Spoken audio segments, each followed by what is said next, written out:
Hello दोस्तों, तो हम पढ़ रहे थे मॉडर्न राजस्थान हिस्ट्री। इसमें हमने 1857 की क्रांति पढ़ ली। इसके बाद किसान आंदोलन और जनजातीय आंदोलन पढ़ ले। अब हम पढ़ेंगे प्रजामंडल आंदोलन। राजस्थान में प्रजामंडल आंदोलन, प्रजामंडल आंदोलन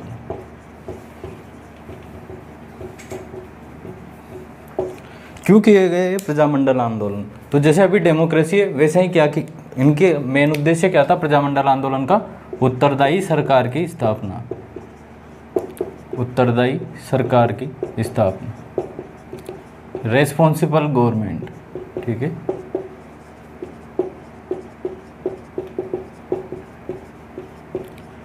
रेस्पॉन्सिबल गवर्नमेंट का मतलब होता है कि सरकार जो भी काम करे उसके प्रति क्या हो, जवाबदेही हो। यूं नहीं अपनी मर्जी से कोई भी काम कर दिया। ठीक है, कोई भी कानून लाए तो उसके लिए भी उत्तरदायी हो, भाई ये कानून क्यों लाया गया। ठीक है, बिल्कुल जनता की सहायता से, जनता का भी क्या हो उसमें पार्टिसिपेशन हो। जैसे हमारी वर्तमान डेमोक्रेसी है वैसी ही होती है उत्तरदायी सरकार। ठीक है, तो जो प्रजामंडल आंदोलन था उनका मेन उद्देश्य क्या था? उत्तरदायी सरकार की स्थापना। क्योंकि अधिकतर रियासतों में क्या था, सब में राजाओं का राज था,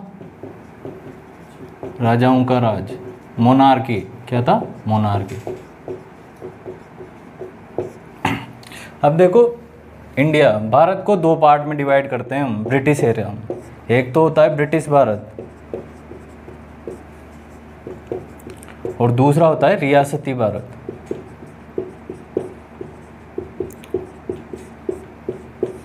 ठीक है, जो ब्रिटिश भारत है इसमें तो जो गवर्नर जनरल है, गवर्नर जनरल कह दो, वाइसराय कह दो, ये सुप्रीम होता है और इसके हिसाब से रूल चलता है। ठीक है, तो हमें इससे लेना देना नहीं है। हमें किससे लेना देना है? रियासती भारत से। यहाँ पर हेड कौन होता था? किंग। पर इनडायरेक्ट रूप से ऊपर कौन थे? ब्रिटिश। ठीक है, तो रियासती भारत, यहाँ पे इनडायरेक्ट कंट्रोल था अंग्रेजों का और यहाँ पर क्या था? डायरेक्ट कंट्रोल था। ठीक है, तो हमें यहाँ पर उत्तरदायी सरकार की स्थापना करनी थी, क्योंकि यहाँ पर ही क्या था? राजतंत्र था। यहाँ पर तो धीरे धीरे संवैधानिक संस्थाओं का विकास होने लग गया था। ठीक है, लेकिन यहाँ पर ऐसा कोई विकास नहीं हुआ था, राजा अपनी मनमर्जी चलाता था। ठीक है, तो यहीं पर उत्तरदायी सरकार की स्थापना की बात चली।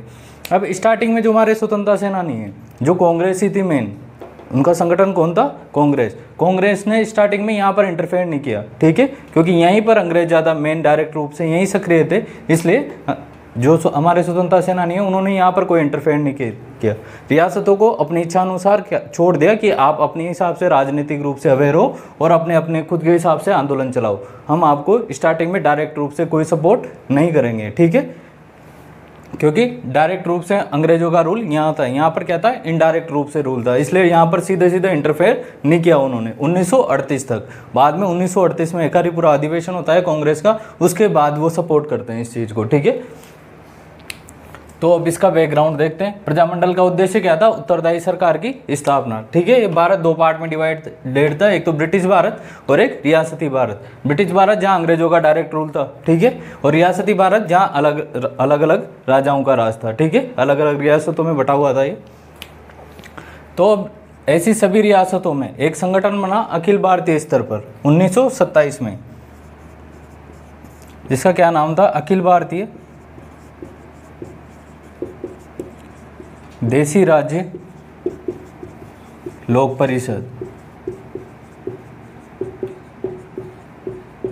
ठीक है, अखिल भारतीय देसी राज्य लोक परिषद, ये केंद्र स्तर पर संगठन था रियासतों की जनता को अवेयर करने के लिए। ठीक है, तो ये कहाँ पर बना था? ये बॉम्बे में, बम्बई, 1927 में। 1928 में इसकी राजपूताना इकाई बनती है, यानी कि इसकी एक यूनिट बनती है जो कि राजस्थान में कार्य करती है। ठीक है, 1928 में इसकी राजपूताना इकाई की स्थापना।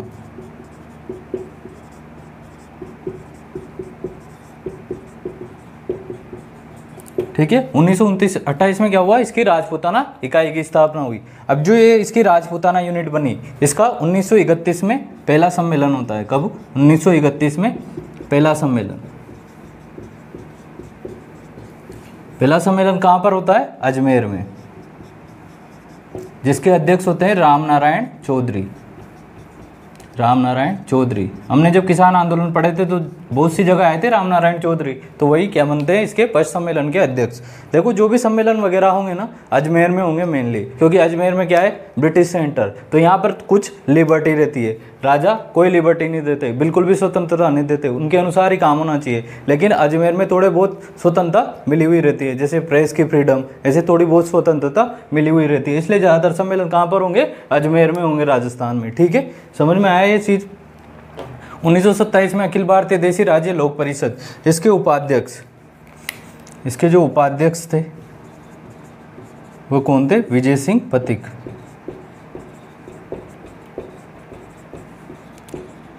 तो ये राजस्थान कनेक्शन की बात होगी, ये थोड़ा बैकग्राउंड हो गया। ठीक है,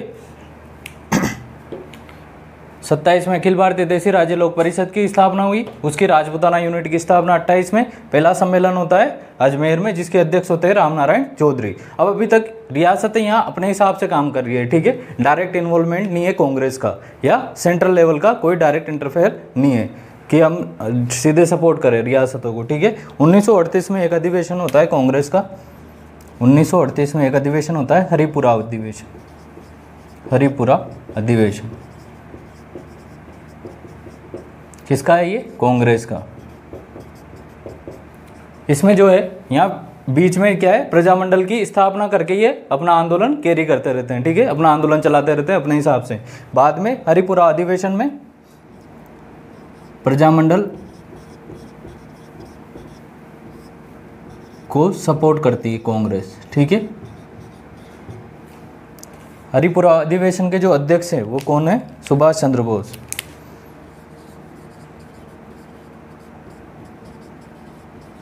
सुभाष चंद्र बोस। ठीक है, तो जैसे हरिपुरा अधिवेशन में कांग्रेस सपोर्ट करेगी, एकदम मूवमेंट में तेजी आ जाएगी, तो इसके बाद बहुत सारे प्रजामंडलों की स्थापना होगी। ठीक है, पहले गिनी चुनी जगह, जैसे जयपुर में होता है, जोधपुर में होता है, ऐसे गिनी चुनी जगह, थोड़ी बहुत जगह होता है। लेकिन जैसे 1938 में होता है, एक साथ 5 जगह पे प्रजामंडल की स्थापना होती है, क्योंकि कांग्रेस का सीधा सपोर्ट मिला हुआ है। ठीक है, तो ये प्रजामंडल का बेसिक हुआ। अब आगे पढ़ेंगे थोड़ी देर।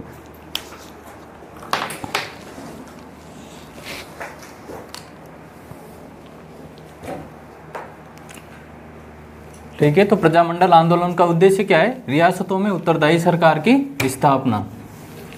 1927 में एक ऑल इंडिया लेवल पे बॉडी बनती है जिसका नाम है अखिल भारतीय देशी राज्य लोक परिषद। 1928 में इसकी राजपूताना यूनिट का स्थापना होती है और 1931 में उसका पहला सम्मेलन कहाँ होता है, अजमेर में, जिसके अध्यक्ष रहते हैं रामनारायण चौधरी। 1938 में कांग्रेस का हरिपुरा अधिवेशन होता है जिसके अध्यक्ष सुभाष चंद्र बोस रहते हैं, और उसके बाद प्रजामंडलों को वास्तविक रूप से सपोर्ट मिलना, डायरेक्ट सपोर्ट मिलना स्टार्ट होता है। और उसके बाद रियासती प्रजामंडल जो मूवमेंट है उसमें क्या आ जाती है, एक तेजी आ जाती है। पहले सन देख लेते हैं कि कौन से प्रजामंडल की स्थापना कब हुई। ठीक है, ताकि थोड़ा आइडिया लग जाएगा, फिर नाम बाद में देख लेंगे।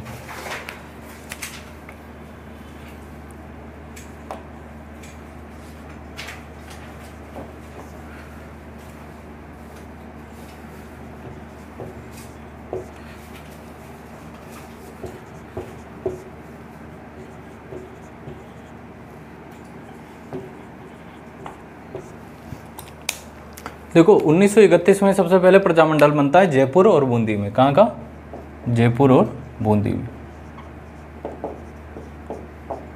1931 में प्रजामंडल की स्थापना कहाँ कहाँ होती है, जयपुर और बूंदी में। ठीक है, 1934 में होती है मारवाड़ और हाड़ौती में, मारवाड़ और हाड़ौती, मारवाड़ कह लो या जोधपुर कह लो। ठीक है, 1936 में होती है बीडी, बीकानेर और धौलपुर। उसके बाद 38 में क्या हुआ, कांग्रेस का हरिपुरा अधिवेशन। ठीक है, इसके बाद प्रजामंडलों को सपोर्ट किया गया और इसके बाद प्रजामंडल मूवमेंट में क्या आई, तेजी आई। तो यहाँ पर 5 प्रजामंडल की स्थापना होती है इस साल में, मेवाड़, शाहपुरा,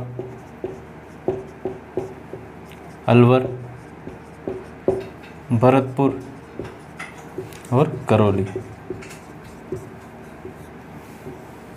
ठीक है, तो 5 प्रजामंडल की स्थापना होती है उसी साल में जिस साल कांग्रेस सीधा सपोर्ट करती है प्रजामंडलों को। ठीक है, 1939 में कोटा, किशनगढ़ और सिरोही 3 प्रजामंडल की स्थापना।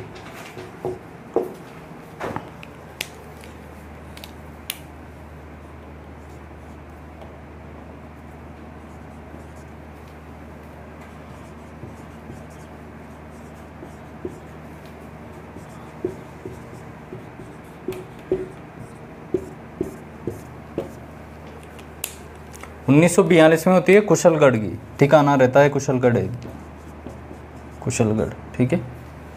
1943 में होती है बांसवाड़ा, 1944 में होती है डूंगरपुर, और 45 में होती है जैसलमेर और प्रतापगढ़, जैसलमेर और प्रतापगढ़, और सबसे एंड में होती है झालावाड़, ठीक है। तो सबसे नवीन प्रजामंडल कौन सा है? झालावाड़, ठीक है। तो ये लिख लो एक बार, सन का मोटा मोटा आइडिया हो जाएगा कि कौन से प्रजामंडल की स्थापना कब हुई है, ठीक है। 38 के बाद, 38 में सबसे ज़्यादा क्यों बने? क्योंकि हरिपुर अधिवेशन हुआ था तो एकदम मूवमेंट आया था, ठीक है।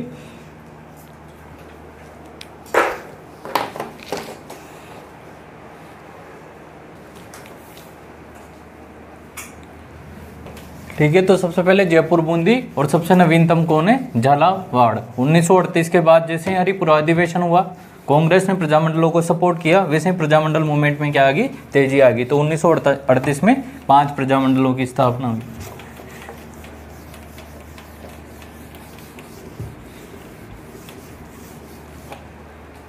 तो पढ़ेंगे जयपुर प्रजामंडल, जयपुर प्रजामंडल का मतलब सिंपल है कि जनता द्वारा जो आंदोलन किया जाता है, ठीक है, ताकि जनता का पार्टिसिपेशन बढ़े, उत्तरदायी सरकार की स्थापना हो, ठीक है। कब हुई प्रजामंडल की स्थापना? 1931 में, ठीक है। ये स्थापना की गई कपूर चंद पाटनी, कपूर चंद पाटनी, ठीक है। स्थापना किसके द्वारा की गई? 1931 में कपूर चंद पाटनी के द्वारा स्थापना, ठीक है, कपूर चंद पाटनी के द्वारा। 1936 में इसका दोबारा रीऑर्गेनाइजेशन होता है, ठीक है। उतना सक्सेसफुल नहीं चलता रहता तो दोबारा इसको क्या करते हैं? पुनर्संगठित करते हैं प्रजामंडल को, जमनालाल बजाज द्वारा, जमनालाल बजाज द्वारा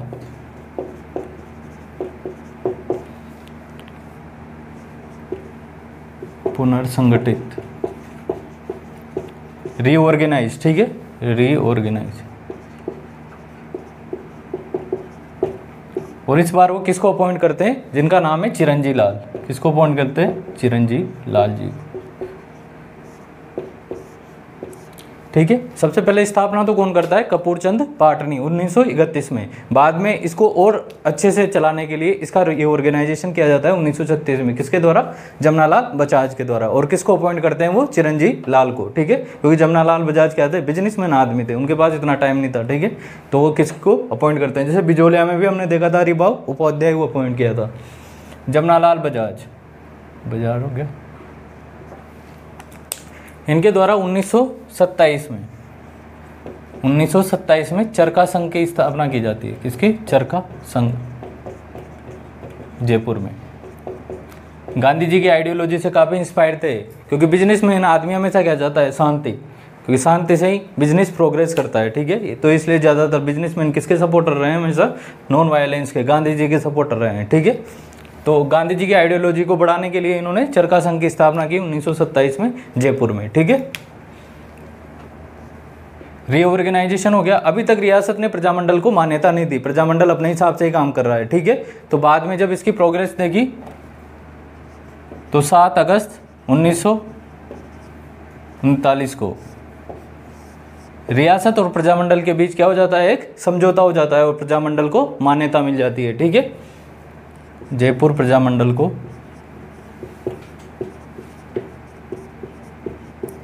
रियासत द्वारा मान्यता, ठीक है ना। और इसके बाद जो अध्यक्ष बनते हैं इनके, वो है हीरालाल शास्त्री। अध्यक्ष कौन है? हीरालाल शास्त्री।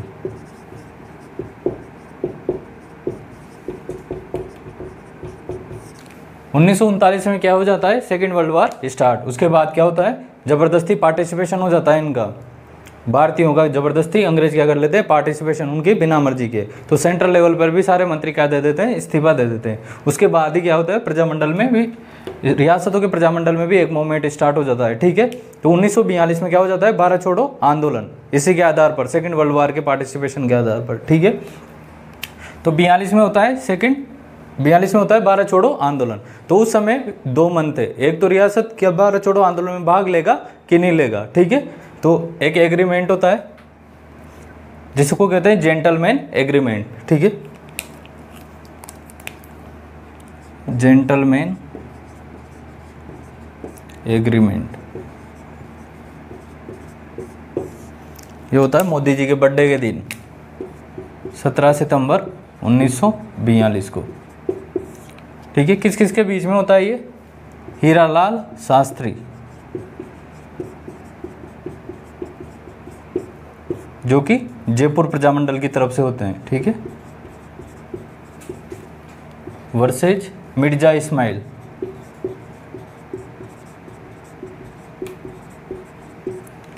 जो कि जयपुर के पीएम रहते हैं, ठीक है। रियासत की तरफ से तो कौन? मिर्जा इस्माइल, और प्रजामंडल की तरफ से कौन? हीरालाल शास्त्री। इन दोनों के बीच में क्या हो जाता है? एक एग्रीमेंट, जिसको क्या कहते हैं? Gentleman agreement. कब होता है? 17 सितंबर 1942। और इसमें यह निर्णय लिया जाता है, इसमें देखो, इसमें 3-4 बातें निकल के आती है। पहली बात तो ये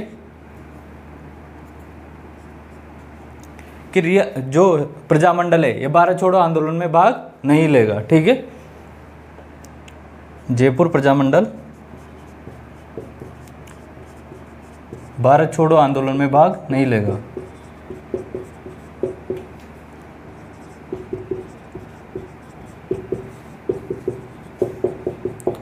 ठीक है। अब इन्होंने तो कह दिया कि हम भारत छोड़ो आंदोलन में भाग नहीं लेंगे, लेकिन कुछ तो मांगेंगे। तो इन्होंने क्या मांगा कि जो रियासत है वह अंग्रेजों की मदद नहीं करेगी।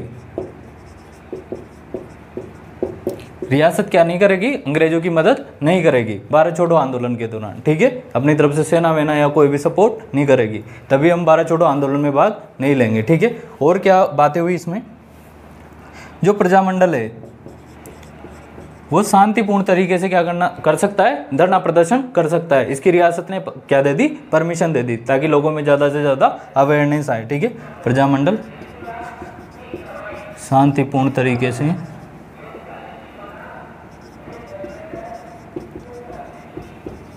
धरना प्रदर्शन, जुलूस आदि, ठीक है। अब भारत छोड़ो आंदोलन के दौरान अगर कोई क्रांतिकारी रियासत में आता है तो रियासत क्या देगा? उसको शरण देगा, ठीक है। ये प्रजामंडल वाले शरण देंगे तो रियासत उसको गिरफ्तार नहीं करेगा, ठीक है। एक तो ये बात हुई। क्रांतिकारी को रियासत गिरफ्तार नहीं करेगी, प्रजामंडल क्या देगा? शरण।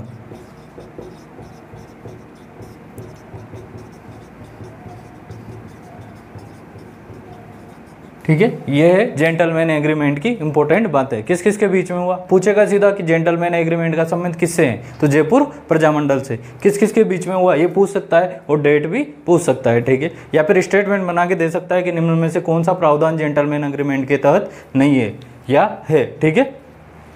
तो ये काम की बात है, ठीक है। इसको लिखो।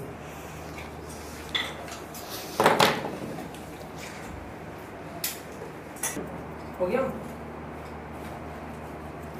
तो जयपुर प्रजामंडल स्थापना किसने की? कपूरचंद पाडनी ने। जमनालाल बजाज 1936 में इसको पुनः रिओर्गेनाइज करते हैं और चिरंजी लाल को अपॉइंट करते हैं। 7 अगस्त 1939 को रियासत क्या कर देता है? अप्रूव कर देता है प्रजामंडल को, ठीक है। बाद में एक जेंटलमैन एग्रीमेंट होता है कि प्रजामंडल भारत छोड़ो आंदोलन में भाग लेगा कि नहीं लेगा, जो कि जयपुर प्रजामंडल के अध्यक्ष हीरालाल शास्त्री और जयपुर रियासत के पीएम मिर्जा इस्माइल के बीच होता है, ठीक है। जिसमें यह निर्णय लिया जाता है कि जयपुर प्रजामंडल भारत छोड़ो आंदोलन में भाग नहीं लेगा, ठीक है।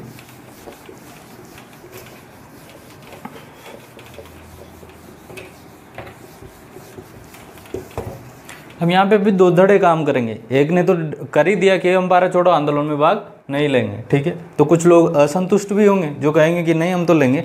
तो वो मोर्चा था, तो उन्होंने मिलकर क्या बनाया? आज़ाद मोर्चा। आज़ाद मोर्चा कि भाई हम आज़ाद हैं, हम ऐसे किसी के भी कहने में नहीं आएंगे, हम तो भारत छोड़ो आंदोलन में भाग लेंगे, ठीक है। तो ये जो आज़ाद मोर्चा था, किसकी अध्यक्षता में बनाया? बाबा हरीश चंद्र की अध्यक्षता।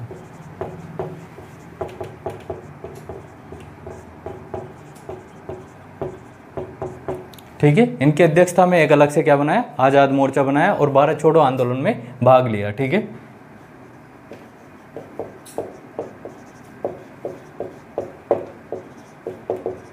भारत छोड़ो आंदोलन में भाग लिया। तो जयपुर प्रजामंडल 2 पार्ट में डिवाइड हो गया, एक तो जयपुर प्रजामंडल और एक आजाद मोर्चा। ठीक है, इसमें और भी मेंबर थे, रामकरण जोशी, दौलतमल भंडारी,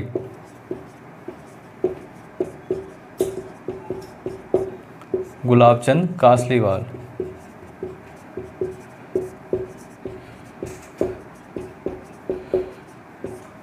ठीक है। तो ये आज़ाद मोर्चे के मेंबर थे। अध्यक्ष तो कौन थे, बाबा हरिश्चंद्र। इनकी अध्यक्षता में आज़ाद मोर्चे का गठन किया गया और भारत छोड़ो आंदोलन में भाग लिया। अन्य मेंबर रामकरण जोशी, दौलतमल भंडारी और गुलाबचंद कासलीवाल। ठीक है, 1945 में चूंकि यूनिटी हट हो रही थी, इससे 2 पार्ट में डिवाइड हो रहा था, यूनिटी हट हो रही थी, इसलिए नेहरू जी के कहने पर दोनों 1945 में मिल जाते हैं। ठीक है, आज़ाद मोर्चे का जयपुर प्रजामंडल में विलय।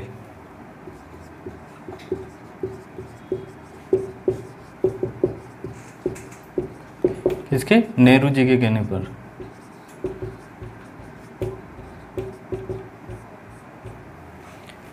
ठीक है, 1945 में क्या हो जाता है, आज़ाद मोर्चे दोबारा प्रजामंडल में मिल जाता है। और 1945 में क्या होता है, यहाँ पर द्विसदनीय व्यवस्थापिका का निर्माण होता है। ठीक है, उत्तरदायी सरकार का मतलब यही होता है कि विधानसभा बने जिसमें लोगों के भी क्या हो, प्रतिनिधि हो। ठीक है, यही होता है उत्तरदायी सरकार का मतलब। तो 1945 में जयपुर में द्विसदनीय व्यवस्थापिका का निर्माण।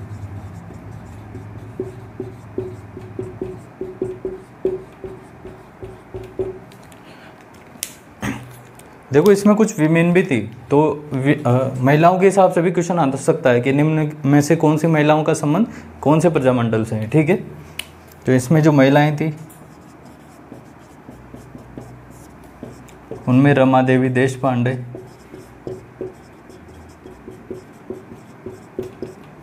रत्ना देवी,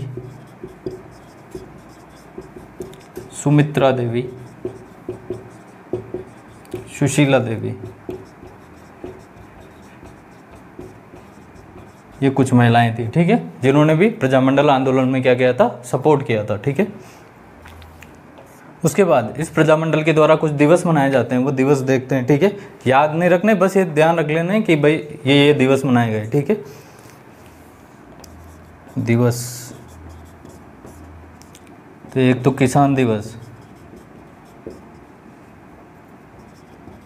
किसान दिवस, एक जयपुर दिवस और एक सीकर दिवस। ये मनाया गया 1 मई 1939, ये 12 मई 1939 और ये 19 जून 1939। सन याद नहीं रखना है। ठीक है, सन याद नहीं रखना है, डेट याद नहीं रखनी है। ठीक है, केवल ये ध्यान रखना है ना भाई, किसान दिवस, जयपुर दिवस और सीकर दिवस मनाए जाते हैं जयपुर प्रजामंडल के द्वारा। ये कुछ ओवरव्यू ले लेना इनका कि भाई ये महिलाओं का पार्टिसिपेशन रहा है इसमें। ठीक है, आज़ाद मोर्चे का विलय 1945 में हो जाता है। बस क्या पूछ लेगा सीधा क्वेश्चन कि आज़ाद मोर्चे का संबंध कौन से प्रजामंडल से, या जेंटलमैन एग्रीमेंट का संबंध कौन से प्रजामंडल से, या ज़्यादा पूछेगा तो कि आज़ाद मोर्चे किसकी अध्यक्षता में गठित किया गया, तो बाबा हरिश्चंद्र की अध्यक्षता में। ठीक है, तो ये जयपुर प्रजामंडल हमारा पूरा हो गया।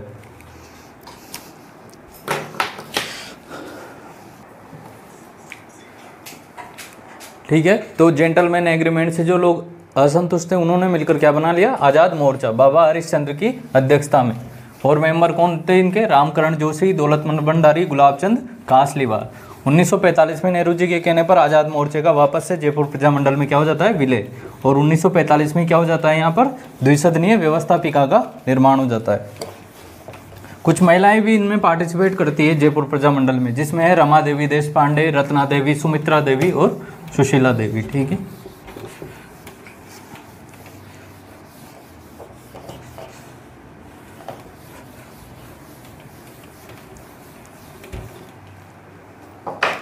बूंदी।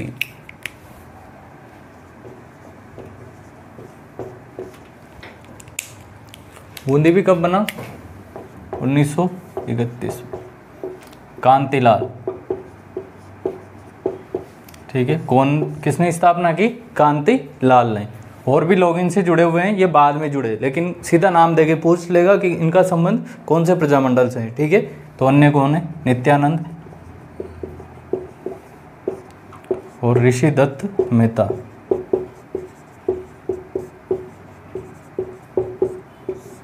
ऋषि दत्त मेहता। जयपुर बूंदी का राजा रहता है इस समय ईश्वरी सिंह, ईश्वरी सिंह शासक। अब ये ऋषि दत्त मेहता है ना, ये एक अखबार भी चलाते थे, इम्पोर्टेंट है अखबार। क्या नाम है अखबार का? राजस्थान।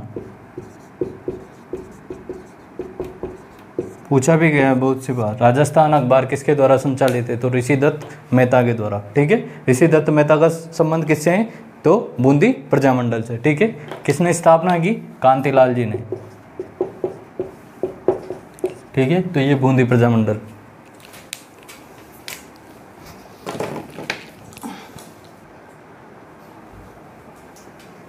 तो बूंदी प्रजामंडल स्थापना 1931 किसके द्वारा? कांतिलाल जी के द्वारा।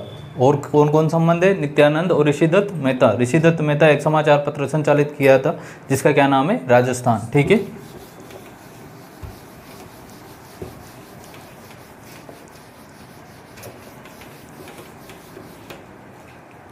मारवाड़ प्रजामंडल।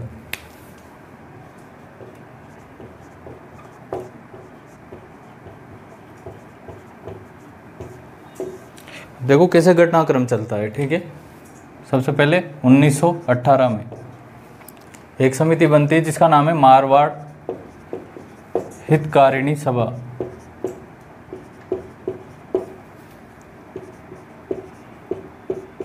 ठीक है, मारवाड़ हितकारिणी सभा। कैसे लोगों को अवेयर किया, कहाँ से इसका इवोल्यूशन हुआ, वो 1918 से बात स्टार्ट होती है, ठीक है। मारवाड़ हितकारिणी सभा किसके द्वारा बनाई जाती है? चांदमल सुराणा के द्वारा, चांदमल सुराणा, ठीक है। मारवाड़ हितकारिणी सभा 1918 में, ठीक है। फिर 1920 मारवाड़ सेवा संघ,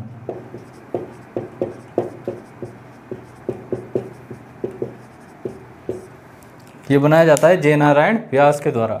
मारवाड़ में सबसे ज्यादा कौन आएगा? जय नारायण व्यास। जयपुर में जमनालाल बजाज और हीरालाल शास्त्री, ठीक है।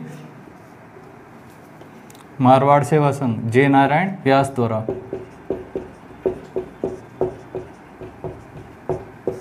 इनके द्वारा इसके द्वारा इस संगठन के द्वारा एक आंदोलन चलाया जाता है जिसका नाम है तोल आंदोलन। तोल आंदोलन। इसमें क्या है? रियासत एक शहर में पहले 80 किलो, एक शहर में पहले कितना तोला रहता था? 100 तोला। उसकी जगह उन्होंने क्या कर दिया? 80 तोला। उसके विरोध में यह आंदोलन चलाया था, ठीक है। एक शहर में पहले कितना था? 100 तोला। उसकी जगह कितना कर दिया? 80 तोला।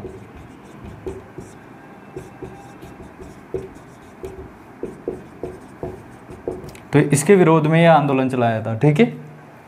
तोल आंदोलन। पूछ ले कि तोल आंदोलन का संबंध कौन से प्रजामंडल से है? तो मारवाड़ प्रजामंडल से, ठीक है। उसके बाद 1929 यहाँ बनती है मारवाड़ राज्य लोक परिषद। मारवाड़ राज्य लोक परिषद। इसको भी कौन बनाएंगे? जय नारायण व्यास। जय नारायण व्यास, ठीक है। मारवाड़ राज्य लोक परिषद कब बनी? 1929 में। ये वो जो आपने पढ़ी थी ना, अखिल भारतीय देशी राज्य लोक परिषद, उसकी मारवाड़ यूनिट है, ठीक है। इसका पहला सम्मेलन कहाँ होगा? अजमेर में। पुष्कर अजमेर, ठीक है। कहाँ होता है? पुष्कर अजमेर में। इसके अध्यक्ष चांदकरण शारदा। चांदकरण शारदा। एक शारदा एक्ट भी होता है जो कि चाइल्ड मैरिज से, बाल विवाह से संबंधित है, ठीक है। वो हरविलास शारदा की याद में चलाया गया था, ठीक है। वो अभी अपना काम का नहीं, अपना काम का क्या है? चांदकरण शारदा। अब इस सम्मेलन में जो है ना सेंट्रल लेवल के भी लीडर ने पार्टिसिपेट किया था। कौन कौन थे उसमें? एक तो कस्तूरबा गांधी, गांधी जी की पत्नी, और एक काका कालेकर, काका कालेकर। ये फर्स्ट ओबीसी आयोग के अध्यक्ष थे, फर्स्ट ओबीसी आयोग के अध्यक्ष। ठीक है, किस किस ने पार्टिसिपेट किया इसमें? कस्तूरबा गांधी और काका कालेकर ने। फर्स्ट अधिवेशन कहाँ पर हुआ? पुष्कर, अजमेर में। अध्यक्ष कौन थे? चांदकरण शारदा। ठीक है, उसके बाद 1931 10 मई 1931 Marwar youth league, Marwar youth league की स्थापना होती है।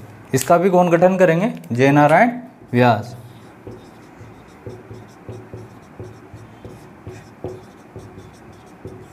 बोर्ड पर गया, ये तो लिखो। ठीक है,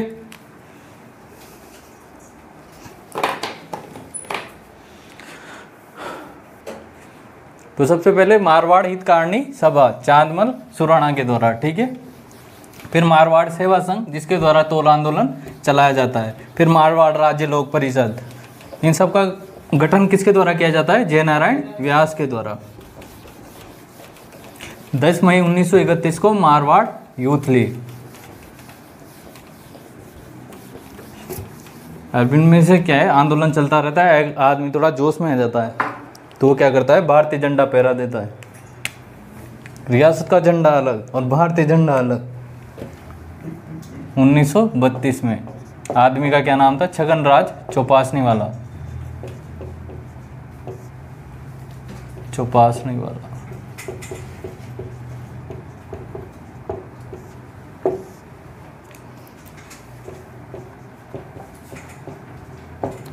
भारतीय झंडा, भारतीय झंडा का मतलब वही कांग्रेस वाला झंडा। ठीक है ना? कौन फहराता है? छगनराज चौपासनी वाला। ठीक है, फिर इसके बाद आएगा 1934। याद आया 1934? क्या होगा? उसको मानने प्रजामंडल की स्थापना।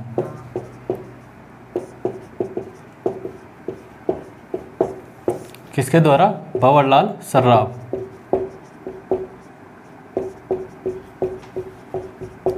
ये जिसने भी स्थापना की ना, ये तो याद ही रखना है क्योंकि मैच द फॉलोइंग करवा लेगा या सीधा भी पूछ लेगा। ठीक है, तो कब हुई और किसने की?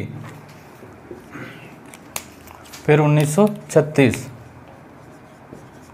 1936 में 3 चीजें होती है। एक तो कृष्णा दिवस, एक शिक्षा दिवस,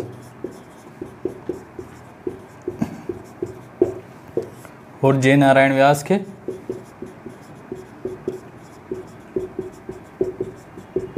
जोधपुर में घुसने पर पाबंदी।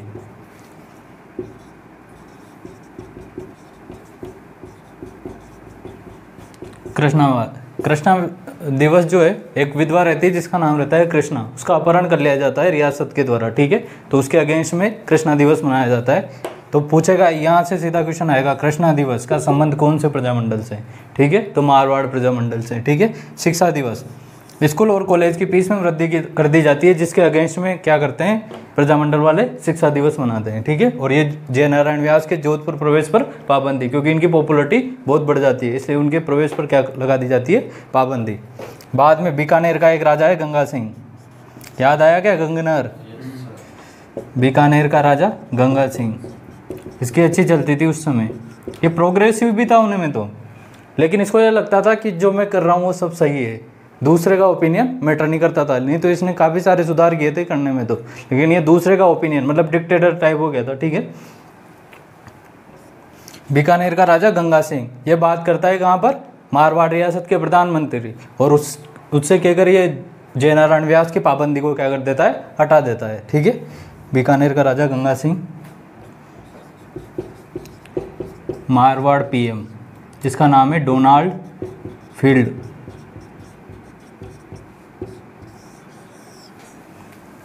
से कहकर व्यास जी की पाबंदी हटाता है।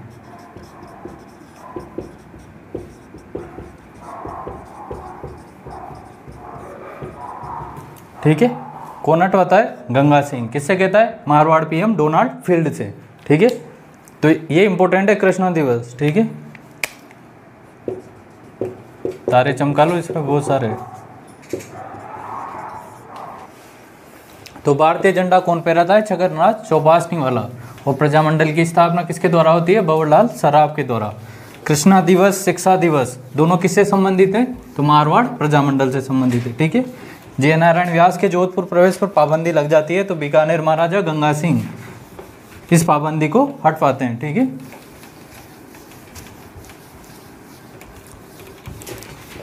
अब उनको प्रवेश तो दे दिया, लेकिन कुछ शर्तें रखी जाएगी।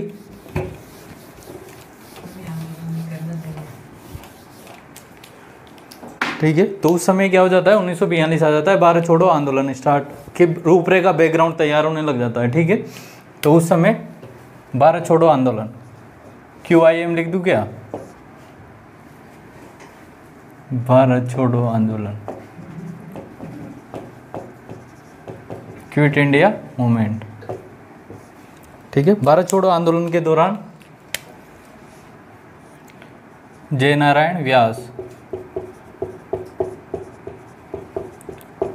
इनको तो रखा जाता है सिवाना के किले में नजरबंद करके।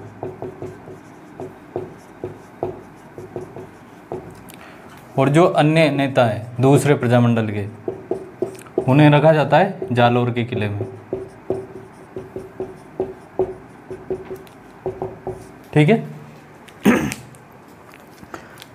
अब आती है एक इम्पोर्टेंट, 19 जून 1942। एक आदमी थे बाल मुकुंद बिस्सा।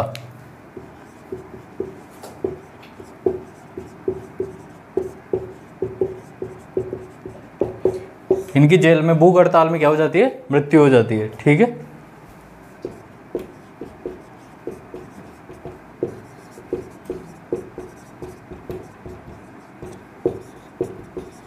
और पता है क्या और किसकी होती है मृत्यु भारत में?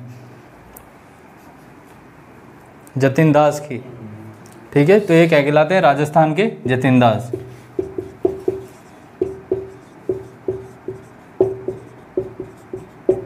पूछे बाल मुकुंद बिस्सा का संबंध किससे है? तो वो भी मारवाड़ प्रजामंडल से, ठीक है।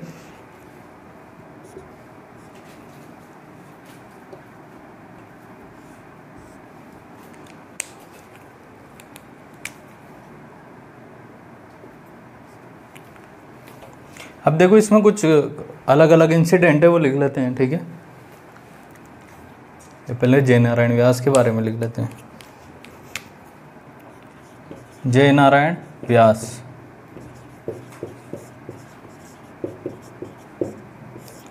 इनके न्यूज़पेपर,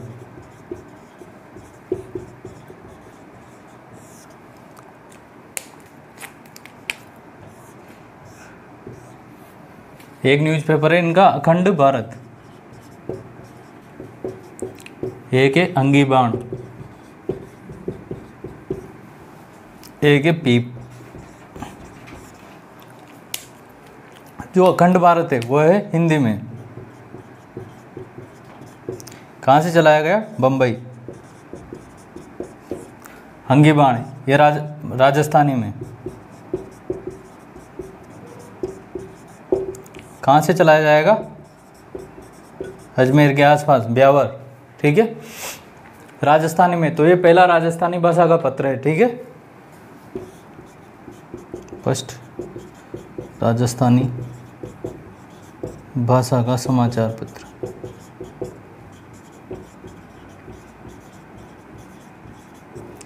पीप यह है अंग्रेजी में। कहाँ से चलाया गया ये? न्यू दिल्ली।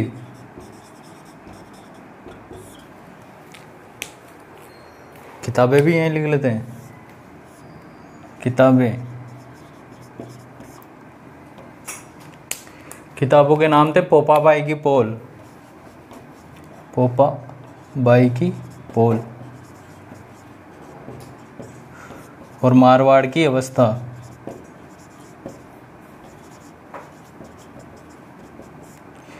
एक गीत भी है इनका, डंकेरी चोट सुन, डंकेरी चोट सुन।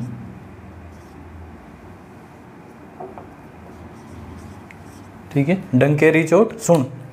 तो जय नारायण व्यास के न्यूज़पेपर अखंड भारत, अंगीबाण, पीप।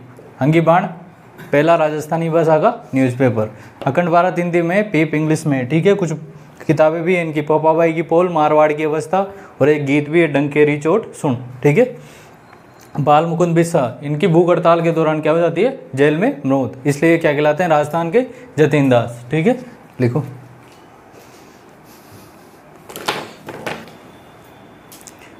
ठीक है, तो बाल मुकुंद बिस्सा का संबंध किससे है, मारवाड़ प्रजामंडल से, राजस्थान के जतीन दास कहलाते हैं। ठीक है, जय नारायण व्यास के कौन कौन से न्यूज़पेपर है, एक तो अखंड भारत जो कि हिंदी में, अंगीबाण जो कि राजस्थानी में, और पीप जो कि इंग्लिश में है।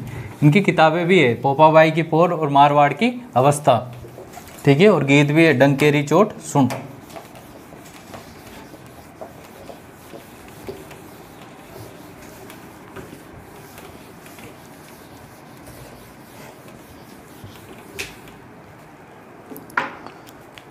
देखो इसमें अलग अलग घटनाएं देखते हैं। एक घटना है चंडावल पाली की।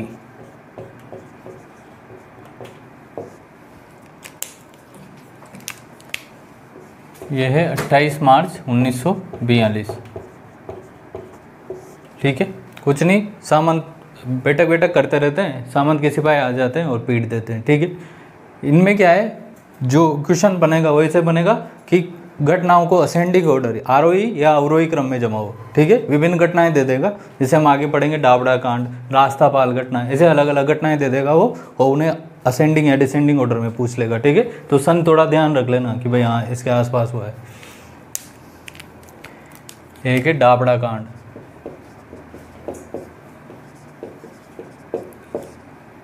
डाबड़ा जगह पड़ती है नागौर में, डिडवाना नागौर। ठीक है, इसमें क्या होता है, ये थोड़ा किसान आंदोलन से भी रिलेटेड है। ठीक है, एक किसान है मोतीलाल। मोतीलाल नामक किसान के यहाँ जिमने का प्रोग्राम रहता है। ठीक है, खाने वाने पे मिलते हैं वो मोतीलाल के यहाँ पे, और यहाँ पर जो है डिडवाना का सामंत है, वो अपने लठेत को बेच देता है और मारपीट करवाता है। ठीक है, मैं पूरा लिखूँ क्या, क्योंकि मोतीलाल किसान के यहाँ सभा हो रही थी, उसमें डिडवाना के सामंत ने, ठीक है, मोतीलाल के घर सभा, डिडवाना के सामंत द्वारा लाठीचार्ज,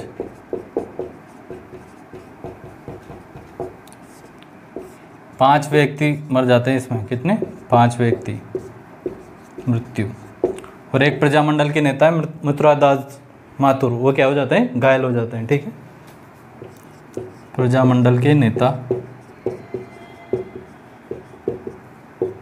मथुरादास माथुर घायल। किससे मथुरादास माथुर का संबंध,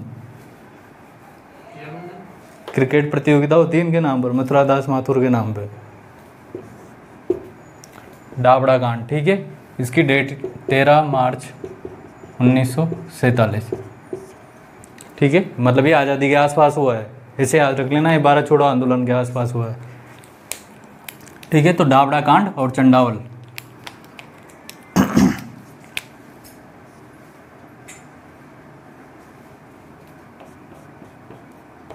इसके बाद और किताबें देखते हैं इसमें, गरीबों की आवाज़, गरीबों की आवाज़ किताबें गणेशी लाल जी की, उस्ताद गणेशी लाल।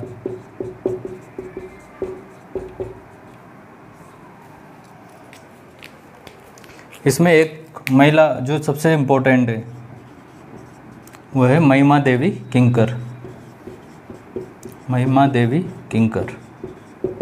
सीधा पूछेगा कि महिमा देवी किंकर का संबंध कौन से प्रजामंडल से है, तो मारवाड़ प्रजामंडल से। ठीक है, इनकी किताब है एक, मारवाड़ में उत्तरदायी सरकार के लिए अभियान।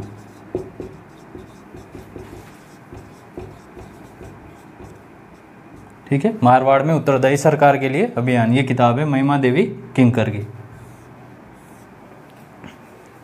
इसके अलावा इसमें लिख लेना यहाँ पे नोट डाल के, इसमें 11 महिलाएं, कितनी 11 महिलाएं केसरिया साड़ी पहनकर सत्याग्रह करती है। ठीक है, पूछ ले कि 11 महिलाएं केसरिया साड़ी पहनकर सत्याग्रह कहाँ पर करती है, तो मारवाड़ प्रजामंडल। ठीक है, केसरिया साड़ी पहनकर सत्याग्रह।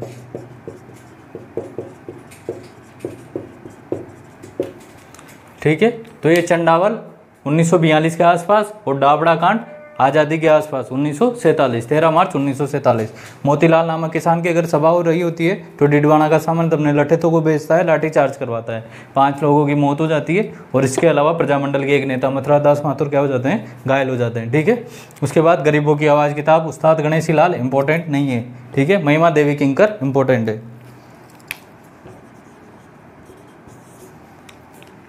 महिमा देवी किंकर, ठीक है, मारवाड़ में उत्तरदायी सरकार के लिए अभियान। 11 महिलाएं केसरिया साड़ी पहनकर क्या करती है, सत्याग्रह।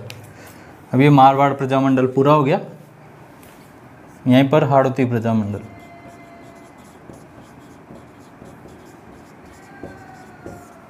कब स्थापना हुई, 1934। नैनूराम शर्मा,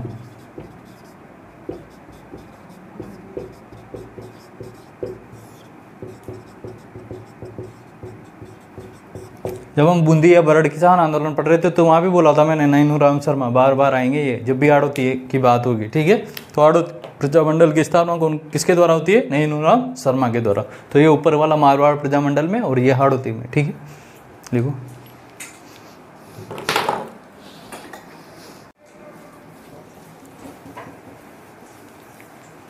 तो चंडावल घटना 28 मार्च 1942, डाबड़ा कांड 13 मार्च 1947 को। ठीक है, महिमा देवी किंकर का संबंध किससे है, तो मारवाड़ प्रजामंडल से। गरीबों की आवाज़ उस्ताद गणेशी लाल जी की किताब।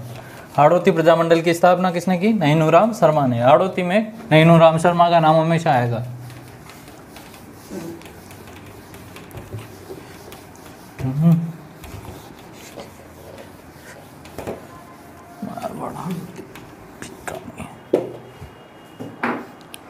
बीकानेर,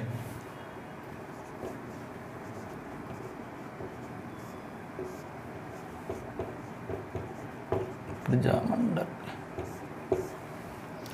ठीक है, इसमें भी वैसे ही घटना चलेगी जैसे मारवाड़ में चलेगी। ठीक है, सबसे पहले 1907 सर्वहितकारिणी सभा, सर्वहितकारिणी सभा का गठन किसके द्वारा, कन्हैया लाल डूड, डूड थे ये उस टाइम भी, प्लस गोपाल दास। ठीक है, सर्वहितकारिणी सभा का गठन किया गया 1907 में किसके द्वारा, कन्हैया लाल डूड और गोपाल दास के द्वारा। इसके द्वारा 2 चीज़ें की गई, एक तो चलाई गई कबीर पाठशाला और दूसरी चलाई गई कन्या पाठशाला। इसको बहुत सी जगह पुत्री पाठशाला भी लिखा रहता है। ठीक है, कन्या पाठशाला तो लड़कियों के लिए, कबीर पाठशाला किसके लिए चलाई जाएगी, दलितों के लिए।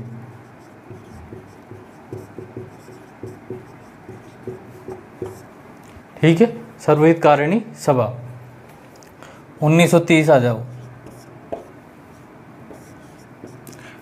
2 डूड लोग रहते हैं, क्या नाम है दोनों डूड का, एक तो ये गोपाल दास जी, स्वामी गोपाल दास, और एक चंदनमल बहड़।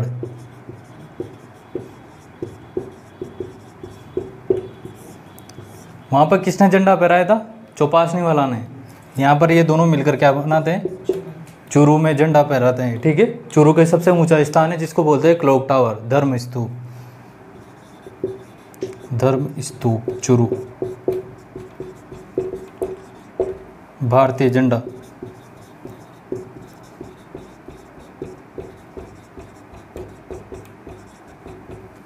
ठीक है, दोनों मिलकर क्या बनाते हैं, भारतीय झंडा फहराते हैं। सर्वहितकारिणी सभा कन्हैया लाल डूड और स्वामी गोपाल दास के द्वारा। पूछेगा कबीर पाठशाला का संबंध कौन से प्रजामंडल से है, ठीक है, ऐसे आएगा क्वेश्चन।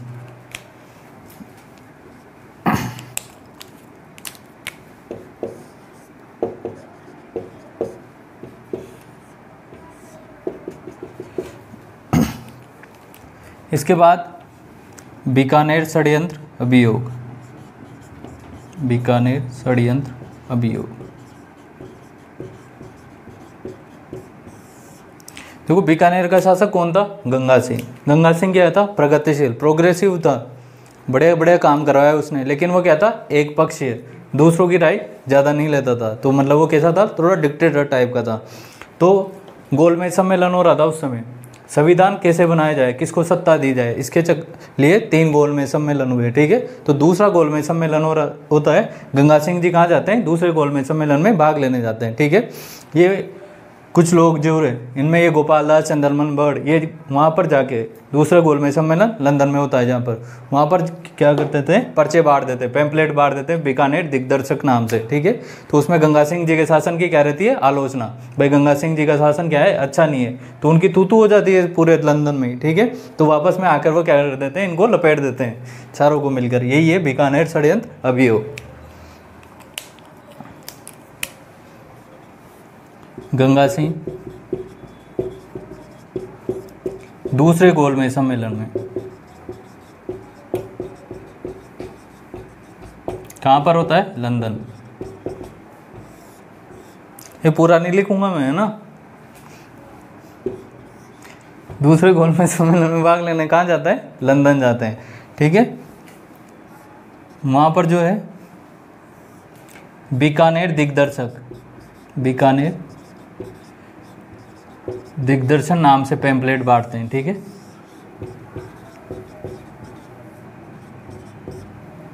किसके द्वारा बांटे जाते हैं, क्रांतिकारियों द्वारा या आंदोलनकारियों द्वारा। पैम्पलेट बांटे जाते हैं किस नाम से, बीकानेर दिग्दर्शन नाम से, ठीक है। इसमें क्या होती है, गंगा सिंह के शासन की आलोचना,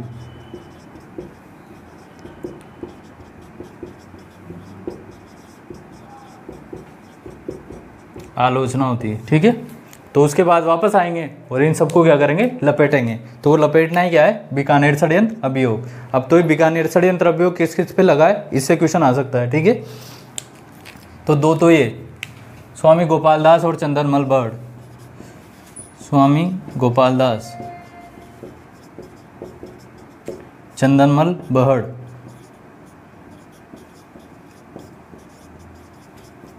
एक का नाम है खूब राम सर्राफ और एक का नाम है सत्यनारायण सर्राफ।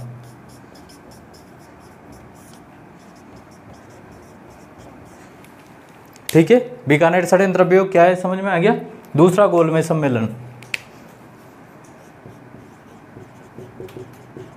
ठीक है, दूसरे गोलमेज सम्मेलन में भाग लेने जाते हैं लंदन। वहां पर ही जाकर ये लोग क्या कर देते हैं, बीकानेर दिग्दर्शक नाम से टेम्पलेट बांट देते हैं, ठीक है। तो उसमें गंगा सिंह के शासन की क्या हो जाती है, आलोचना। तो वापस से आकर इनके विरुद्ध क्या हो जाता है, राजद्रोह का मुकदमा, उसको कहते हैं बीकानेर षड्यंत्र अभियोग, जिसमें कौन थे, स्वामी गोपाल दास, चंद्रमल बर्ड, खूब राम सर्राफ और सत्यनारायण सर्राफ, ठीक है। झंडा कौन कौन फहराते हैं, स्वामी गोपाल दास और चंद्रमल बर्ड, कहाँ पर, चुरू के क्लॉक टावर या धर्म स्तूप पर, ठीक है। सर्वित कारणी सेवा, कन्हैया लाल डूड और गोपाल दास क्या क्या चलाते हैं, ये कबीर पाठशाला और पुत्री पाठशाला। कबीर पाठशाला दलितों के लिए, पुत्री पाठशाला कन्याओं के लिए या लड़कियों के लिए, ठीक है। सीधा क्वेश्चन आएगा, कबीर पाठशाला का संबंध किससे है, ठीक है। तो ये लिखो,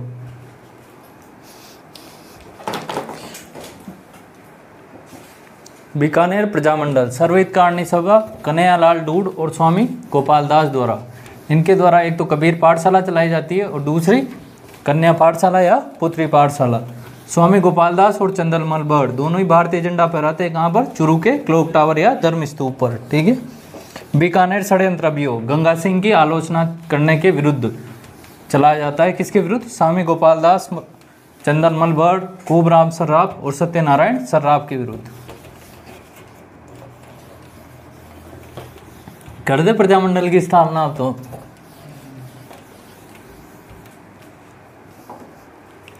1936 प्रजामंडल की स्थापना।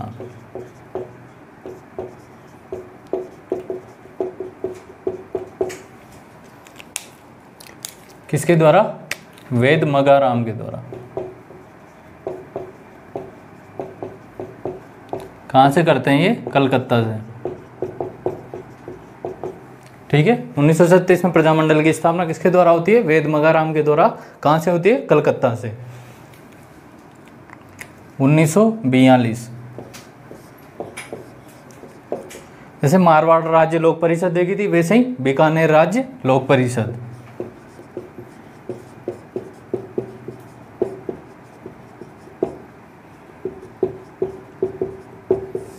इसकी स्थापना कौन करते हैं? रघुवर दयाल गोयल। रघुवर दयाल गोयल।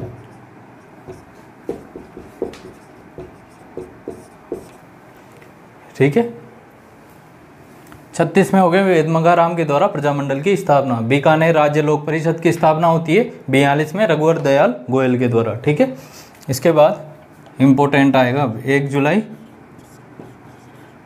1946।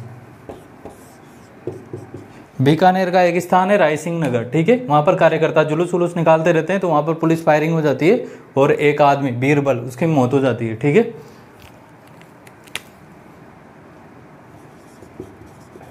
कार्यकर्ताओं के जुलूस पर रायसिंह नगर, कहाँ पर जुलूस निकलता है? रायसिंह नगर, बीकानेर। Police firing.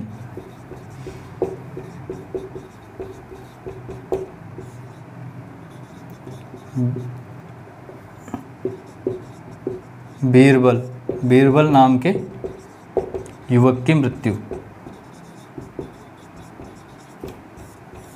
ठीक है, बीरबल नाम के युवक की मृत्यु। तो 17 जुलाई 1946 क्या मनाते हैं? बीरबल दिवस। पूछेगा सीधा क्वेश्चन, बीरबल दिवस का संबंध किस प्रजामंडल से है?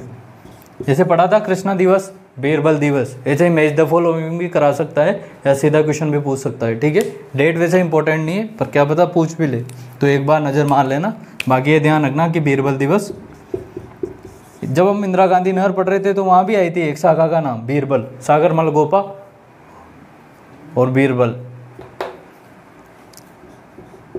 ठीक है, तो ये हमारे बीकानेर प्रजामंडल पूरा हुआ। इसमें यहीं गुस्सा दे देते हैं, धौलपुर प्रजामंडल, धौलपुर। ठीक है, धौलपुर की स्थापना भी कब होती है? 1936 में। किसके द्वारा? कृष्णदत्त पालीवाल।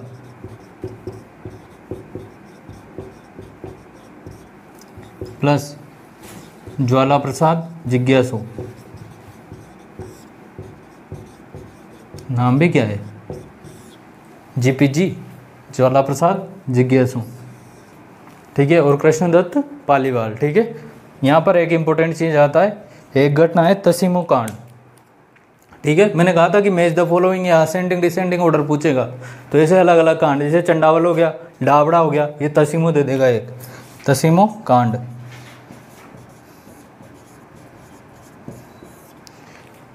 कब होता है ये? 12 नवंबर 1946 को। ठीक है, 12 नवंबर 1946 को। इसमें भी वही ऐसे पुलिस फायरिंग होती है सभा पर और 2 लोग शहीद हो जाते हैं, जिनका नाम है पंचम सिंह और छतर सिंह। ठीक है, क्या नाम है? पंचम सिंह और छतर सिंह। तसीमो कांड पूछ लेगा, तसीमो कांड का संबंध कौन से प्रजामंडल से है? ऐसे ही आएंगे क्वेश्चन, ज़्यादा फैक्ट रिलेटेड नहीं आएंगे, बस एक ओवरव्यू पता होना चाहिए आपको। ठीक है, तसीमो कांड का संबंध किससे है? धौलपुर प्रजामंडल से। कौन कौन शहीद हुए? पंचम सिंह या छतर सिंह, या डायरेक्ट नाम भी दे देगा, पंचम सिंह छतर सिंह का संबंध किससे है।